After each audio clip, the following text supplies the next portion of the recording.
answer it before he gets asked. Darian went up to Birmingham, got evaluated by Dr. Kane on his leg. He's improving, progressing, getting better, and he'd be evaluated week to week, but not going to go tomorrow. So he's out, but they thought he looked good, so he's coming along. So we've got second team we're now playing for the second time. Can we make better adjustments? We were fortunate to get the win at their place, but we didn't play particularly well, particularly on the defensive end, especially with Hubbard. So, he dropped 38 on us, giving up too many career highs to guys. We're got to find a better matchup, find a better plan, do a better job with him, because he killed us. But he's not the only player. Obviously, Keyshawn Murphy's our second leading scorer. He had 18 against us too, so we got to do a better job with him. Matthews is one of my favorite players in the league. I think he plays as hard as anybody. He's tough. He's become much more than just a defender, rebounder. They put him in ball screens.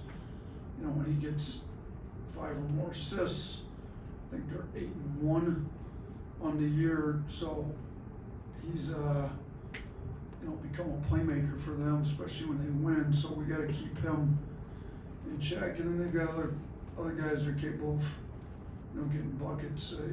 Kugel's very good. He's capable of going for a lot. And they've got multiple other guys that are capable of scoring. So while we make sure Hubbard doesn't go for 38 again, we can't let some of these other guys get going. So, I think on our side, the start still wasn't quite what we wanted, but I think there was some intensity. I mean, you kind of look at Grant's save out of bounds, lead to the layup. Even though we got a foul, Grant's floor dive early, there was a little bit of a sense of urgency from most of the guys. We got to get it from everybody to start the game out. Maybe I think it was lacking in the past. I think their legs were a little more fresh. We practiced shorter. We had a shorter practice today. So planning on their legs being fresh again. We got to be a little bit more locked into the scouting report mentally than maybe we were. But I like where we're at.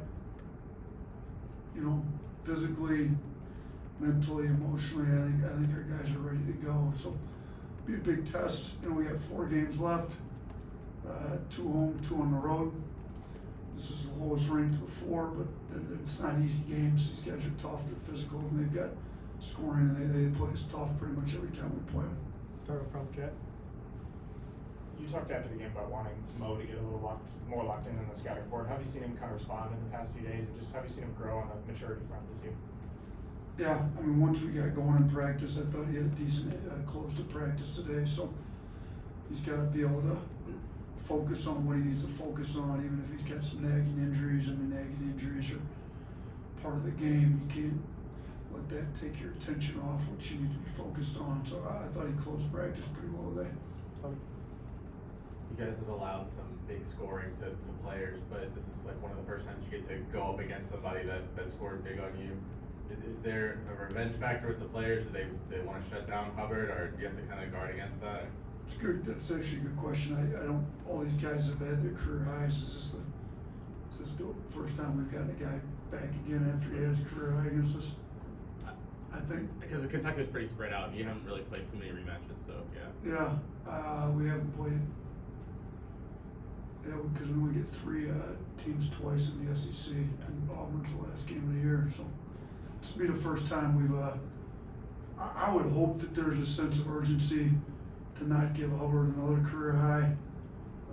Maybe we'll get somebody else in the SEC tournament, the NCAA tournament. Who knows? But yeah, 38's far too many. So we've got to get anybody that's matched on him to do a significantly better job than what they did the first time. Blake. Yeah, kind of going off that, does that change any of your preparation when you're seeing him a second time, knowing that he went for 38 or whatever it was the first time, and trying to adjust to that? Yeah, I mean, we can't give him what we gave him the first game. That obviously didn't work very well. So it's going to be some adjustments made. I'm sure they're going to make some adjustments.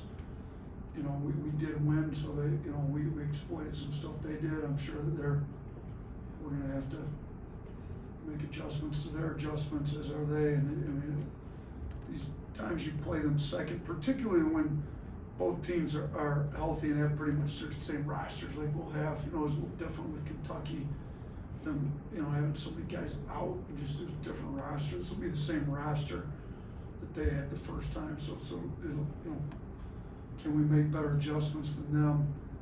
You know, are our guys smart enough to make the personnel adjustments and still not let somebody else get off? You know, you can't swing the pendulum so far that make sure, you know, you can always make sure somebody doesn't score. I mean, shoot, Steph Curry, somebody played a triangle and two and put two guys on him the whole time when he was in college. He didn't score, but the team got drilled. Like, you can always make sure somebody doesn't score, but you can't swing the pendulum that far. You gotta make things tougher on him without making it too easy for the rest of the team and some other guys that are more than capable of scoring. Well, Coach, this will be Mississippi State's 7th game against a top 10 ranked team this season. They only have one win in them, but what do you expect to see from a well-coached team that's been in these kind of situations before? Yeah, I mean, they've been in some close ones. Shoot, we were in a close one with them the first time. I mean, that thing didn't get decided till the last, I mean, really came down to the last play when we had to get a stop. So, look, I've known Coach Jan for a long time, since junior college days. He was in the MAC when I was in the MAC as an assistant. His teams always play hard. They're always well coached. They're always tough. And I'm expecting that he's going to challenge the guys, and they're going to bring some physicality, some toughness, a sense of urgency, and you know, they're looking for ranked wins. Like they've been close on a number of times. So, you know, we know we're going to get everybody's best shot for the most part, but we're expecting them to play well, and we're going to have to play well to beat them. Chase. When you see a really good player on the other team playing with 4 fouls with a significant amount of minutes left, which was the case against Kentucky when Oweh fouled out, I think with like 7 minutes to go, how much do you consider feeding the ball to the guy that player's guarding so that you can draw that last foul and get him out? Yeah, I mean, we did it with Brea when he just kind of threw his hands up and one guard, Grant Nelson, who just walked it in for a layup. We did try to target Oweh some. It's a lot easier to do it with a poor defender with 4 fouls, but they just pretty much, you know, manage our defense, let the guys go score so that they don't foul out. Oweh's tough, gritty. He's got a lot of pride in his defense. You know, the play that he fouled out on, we weren't specifically targeting him. I don't think he's the kind of guy that's just going to play mad at our defense. So sometimes you get out of your offensive set too much to target a guy like that. And if they're a good defender, they're still going to move their feet, stay in front, and you can kind of get out of rhythm. But we do have some targeting, you know, sets, whether they're targeting seals, as we call them, that are weak defenders, or targeting very good defenders in foul trouble. Because it'd be great to get Oweh out. It would have been great to get Brea out. If you're fortunate enough that Hubbard gets in foul trouble, it'd be great to get him out, because dropped 38 on us. But we definitely know who's got fouls and options to put them in actions to go at them. We're fortunate that Oweh did foul out, although the play foul out on that was not a design targeting set, if you will. Kate. Aiden Holloway had his highest number of threes attempted and made since that South Dakota State game. Is that what you kind of want to see out of him, the willingness to keep shooting the three, whether or not they're falling? The Kentucky was Yes, the highest okay. made since the 19 that he. Yeah, I think there's open shots that he's passing up that we don't want him to ever pass up. He took 12. Could have got even more. I'm thinking of one right in my head that he should have shot. Like, yes, we need to get him more threes. We need to get him more open threes. He needs to take more open threes. He doesn't miss hardly any.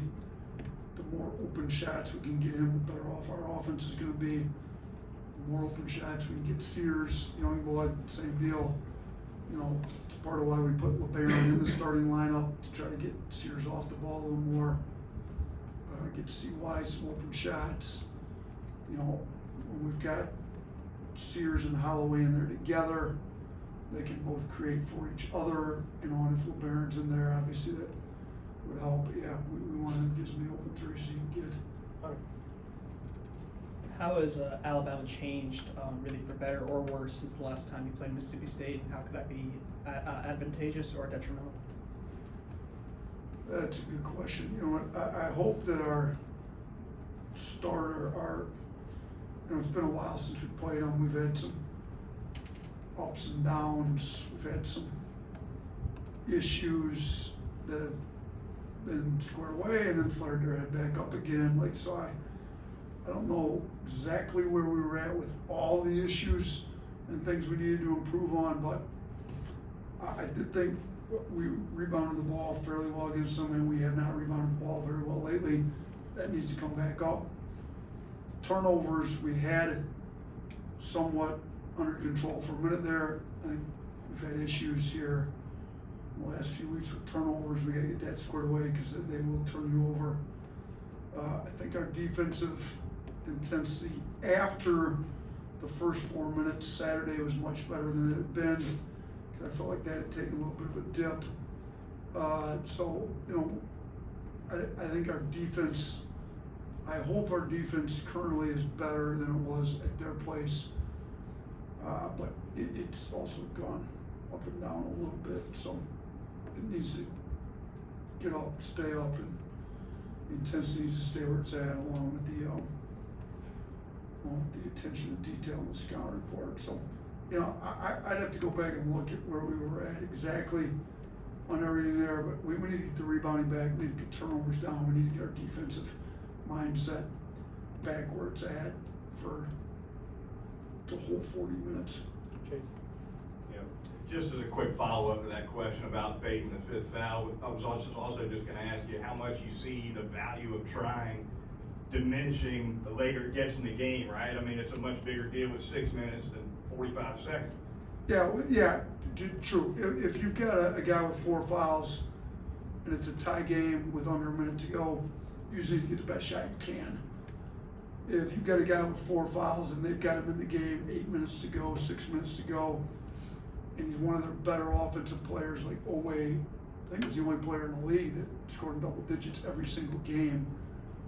You know, with 8 minutes, 6 minutes to go, if they're that valuable to a team, if you can get them out or start targeting him early, like we did with Brea, where he's just not going to guard anybody, you know, you can kind of get into a rhythm. Now they made an adjustment. We targeted him, got a layup. They kind of blitzed the action we ran the next time to help him out a little bit. So I do think there's more value in it. Like you said, the earlier you can do it in the game, late in the game. Now, late in the game, if you haven't really gone at the guy yet, he's got 4 and he doesn't want to foul out, and you know he'll kind of give you the Matador defense. Maybe that's an easy way to get a bucket, but targeting a guy like Owe, if he's still in the game with 45 seconds to go, probably not very smart because he's an elite defender. Anyone else? Thanks, Coach.